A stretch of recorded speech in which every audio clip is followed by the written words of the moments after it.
لا تنسوا الاعجاب بالفيديو والاشتراك في القناة. السلام عليكم البنات، كي دايرين؟ بخير؟ لاباس عليكم؟ تنتمنى هذا الفيديو يلقاكم في احسن الاحوال. البنات، كاين شي صفوف، كاين شي شباكيه، كاين شي حاجه. انا مازال هاد الساعه ما كاين حتى شي حاجه. المهم باش بلا ما نطول عليكم، جيت البنات اليوم بغيت نشارك معكم واحد الماسك ديال الوجه ديال دوف. كما تتعرفوا دوف يعني مكون من الحليب، يعني الحليب تيكون زوين للوجه. المهم البنات تنستعملوا عصير الحامض، تقريبا 2 معالق كبار، معلقه كبيره ديال الماء الورد ديال الوجه. انا تقريبا حكيت نص صابونه ديال دوف باش انا يلا تكفيني سيمانه. الحق انا شي خصك ديرها سيمانه في الثلاجه ما تفوتيهاش. كما تشوفوا البنات، تشريو هاد الضوف هذه اللي مرسوم فيها الوجه، يعني ديال الوجه، وفي نفس الوقت مرطبه. حكيت نص صابونه ديال الضوف، وغادي نديرو مع 2 معالق ديال العصير الحامض. المهم البنات بقاو معايا، احنا غادي تشوفوا معايا الطريقه كيفاش غادي نديروا لهذا الماسك هذا.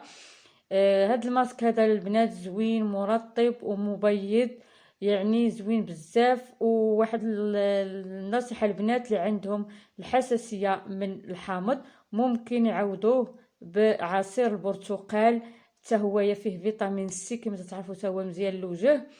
اللي عندها الحساسيه ديال الحامض ممكن تعوضوا بعصير البرتقال. المهم البنات دابا غادي نشدو هاد نص صابونه ديال دوف اللي حكيت في الحكاكه، ما تكون رقيقه ما تكون غليظه، ما بين وبين. وغادي نديرو عليها البنات واحد 2 معالق كبار ديال عصير الحامض كما تشوفوا البنات.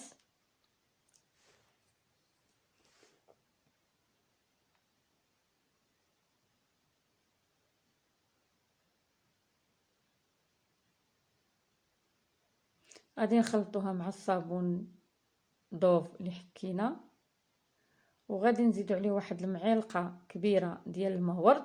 كما تتعرفوا البنات، الماء ورد راه زوين، يعني تيحيد دوك الهلالات السوداء من تحت العينين، يعني تيعطي واحد الراحه للبشره، يعني هو زوين بزاف الماء ورد.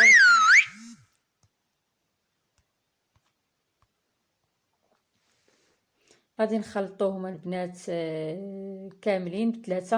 كما تتعرفوا البنات، هاد المكونات يعني راه غادي تكون عندكم. الا غادي تزيدوا غير ضوف، غير صابونه ضوف. كما تتعرفوا الصابونه ضوف زوينه بزاف، ويعني مصنوعه من الحليب، يعني زوينه وفيها واحد الرويحه زوينه بزاف. وهاد الماسك البنات غادي تستعملوه يوميا يوميا.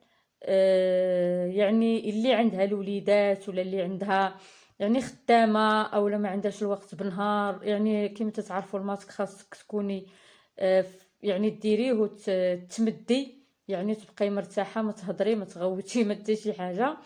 يستحسن بالنسبه للبنات اللي عند خدامين وعندهم ظروف، يستحسن ان ديروا في الليل من بعد ما تنعس وليداتها، وديروا بالليل وتكا حتى ينشف، تقريبا واحد 15 دقيقه حتى ينشف لينا الماسك على الوجه، عاد باش ممكن نغسلوه.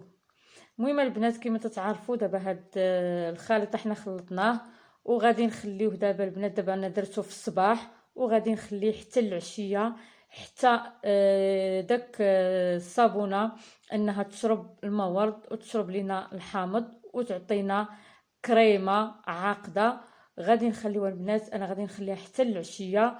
بالنسبه اللي بغات تصايبها في العشيه، يعني في الليل، ممكن تخليها حتى لغد الصباح انها تنسجم مع دوك المكونات، وعاده باش ممكن انها تستعملها كماسك للوجه.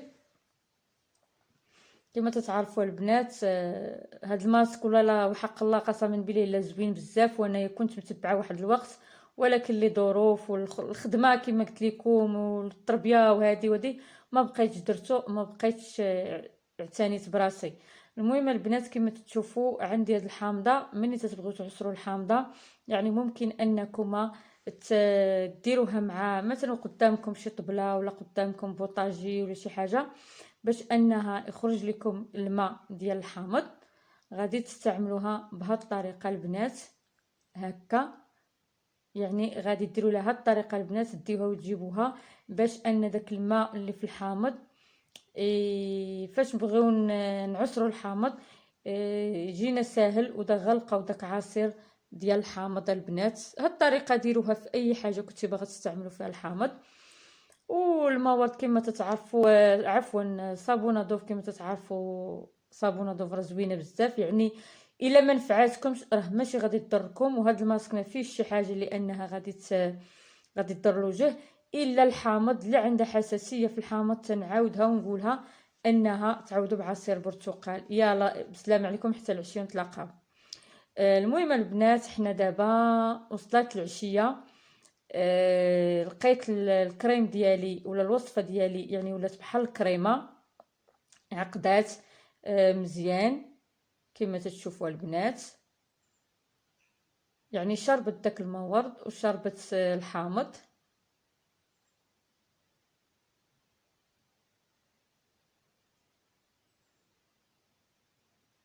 البنات من بعد غادي نديروها على الوجه ديالنا. انا غادي دابا نجربها لكم غير فوق يديا، واسمحوا لي على الفيديو مع العشيه كما تعرفوا حنا عندنا الجو شويه تيتقلب، يعني الجو ما بقاش ديك الشمس ولا تيبان الفيديو شويه كحل ما تيبانش مزيان. المهم البنات غادي نطبقوا هذيك الوصفه فوق الوجه ديالنا مزيان حتى ما نخليو حتى شي بلاصه، حتى تحت العينين، يعني تحت العينين راه تتحيد دوك الهلالات السوداء. ثقوا بيا ديروها تحت العينين، ديروها للرقبه، يعني العنق ديالكم الوجه ديالكم، يعني راها مزيانه بزاف بزاف. المهم البنات ملي تديروها تتخليوها حتى تتنشف تقريبا واحد 15 دقيقه هكاك، وتنغسلوها. ما تنديروهاش كمقشر، ما تنقشروهاش، يعني تنغسلوها عادي بالماء يكون مايل البدا. وانا تنصح البنات الا قدوا يغسلوا وجههم بالماء بارد، يعني يغسلوه بالماء بارد كما تعرفوا الماء بارد انه تيحارب التجاعيد، تيحارب بزاف د الحوايج في الوجه. يعني الماء البارد راه زوين بزاف للوجه. انا شخصيا تنغسلو بالماء بارد، واخا تكون الشتا واخا يكون البرد تنغسلو بالماء بارد وجهي، ما عمرني غسلته انا بالماء سخون. المهم البنات كما تشوفوا هاد الماسك هذا غادي ديروه بشكل يومي، يعني يوميا غادي ديروه في الثلاجه وصالح حتى السيمانه في الثلاجه. من بعد بقى لكم من بعد سيمانه رميوه وصوبوا واحد اخر جديد، اولا ديروه ليديكم ولا ديروه رجيلاتكم ولا كما بغيتو، لان كما تنقول لكم هذا الماسك راه زوين بزاف بزاف بزاف. راه لما نفعكم راه ما غاديش يضركم. دابا البنات كما تشوفوا غادي تخليوه ينشف، يعني انا ما غاديش نقد نقد غنخليه في يديا. المهم غادي نغسل يديا، انا غير عطيتكم مثال شنو خصكم ديروا. المهم البنات شدوا شي عندكم مثلا شي قرعه ولا شي حك كانت فيه شي بوماده من قبل كنتو تستعملوها وخواليكم، ما ترميوهمش، غسلوهم مزيان وعقموهم وخليوهم البنات، راهم تحتاجوهم في لي ماسكات. انا غادي نشد البنات هاد الماسك ديال الوجه هذا ديال صابونه دوف، وغادي نديرو في هاد الحكيك ديال الزاج، وغادي نخليه في الثلاجه. كل نهار غادي ندير واحد الماسك. من بعد سيمانه البنات تتبان لكم النتيجه. وفاش تغسلوا البنات هذا الماسك هذا تحسوا بالوجه ديالكم رطاب، يعني ملي تدوزوا يدكم على وجهكم تحسوا بواحد النعومه واحد الرطوبه ما نقولش لكم عليها. انا هذا كان عندي هو الماسك المعتمد عندي، كنت نديرو دائما، وهذا الماسك ترتاح فيه بزاف وكان تيجيني مع وجهي بزاف. ولكن كما قلت لكم مع الظروف والعمل والتربيه وهذا ما بقيتش لقيت الوقت لراسي، وتا الخاطر كما نقولوا تا الخاطر كان ما مساعدنيش باش انني ندير لي ماسك. ايوا البنات كما تشوفوها هو الماسك ديالنا درنا في هذه القريعه هذه ديال الزاج، وغادي نديروه في الثلاجه لمده سيمانه، وغادي نستعملوا هذا الماسك البنات بشكل يوميا. كم تنعاودها ونقولها بالنسبه للبنات اللي خدامات او عندهم وليداتهم في الدار، يعني ما تيخليهم يديروا حتى شي حاجه، انك ممكن تخليه حتى لليل وديري هاد الماسك هذا وترتاحي مزيان، ما تهضريش، ما تغوتيش، ما تعصبيش، ما حتى شي حاجه. ايوا المهم البنات، نخليكم بسلامه عليكم، وتنتمنى ما تبخلوش عليا من جيم ولايك وتعليق زوين. وبالنسبه لي اول مره يدخل القناه ديالي حتى هويا يدير يضغط على الزر الاحمر باش يوصلوا كل ما هو جديد. بسلامه عليكم البنات وعواشركم مبروكه، ورمضان مبارك سعيد. تنتمنى يدخلوا عليكم بالصحه والسلامه وبطول العمر وباش ما تمنيتو ان شاء الله. وهذا الشيء اللي غادي نقول لكم البنات. بارطاجيو البنات الفيديو مع الاصدقاء ديالكم، مع احبابكم، مع صحابكم. بارطاجيو الفيديو باش يطلع اعلى نسبة مشاهدة. وبلا بيكم البنات راه ما غاديش نوصل، وبلا الدعم ديالكم البنات ما غاديش نوصل. وبسلام عليكم، الى اللقاء في فيديو اخر ان شاء الله. مع السلامة البنات.